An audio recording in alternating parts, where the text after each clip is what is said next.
Hi అండి, నేను లలిత. ఈరోజు మా ఇంట్లో దొండకాయ పులుసు అండి. ఈ దొండకాయలు, వెల్లుల్లి, కొత్తిమీర, కరివేపాకు, ఉల్లిగడ్డ, పచ్చిమిర్చి.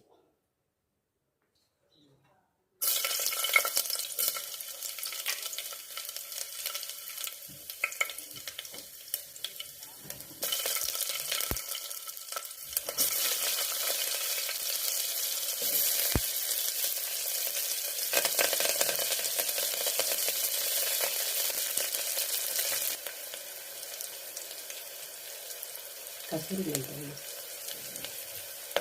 అల్లం పేస్ట్, ఇంగువ అండి,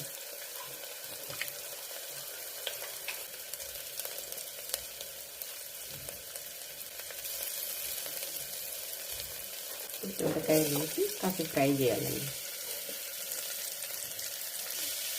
కొంచెం సాల్ట్ వేసుకోవాలి, కొంచెం కారపొడి వేసుకోవాలి.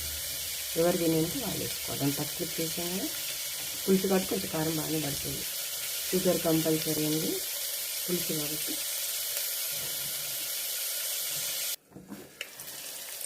కొద్దిసేపు మూత పెట్టి ఇలా మగ్గనిచ్చాం కదా, పులుసు తీసి పెట్టుకున్నాం ముందే. అని మొత్తం పోయేది అవసరం ఉన్న చూసుకొని వేసుకోవాలి. కొంచెం పులుసు ఎక్కువనే పడుతుంది కానీ చూసుకొని వేసుకోవాలి.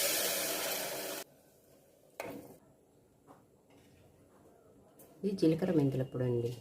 ఇది కొంచెం వేసుకోవాలి. జీలకర్ర మెంతులు కలిపి దంచిన పౌడర్.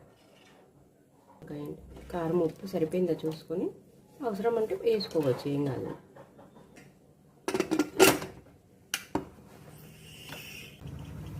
మూత పెట్టేసాం కదండి, ఒక 4 విజిల్లు వచ్చేదాకా పెట్టేసుకొని తర్వాత కొత్తిమీర వేసుకొని దించేసుకోవడమే.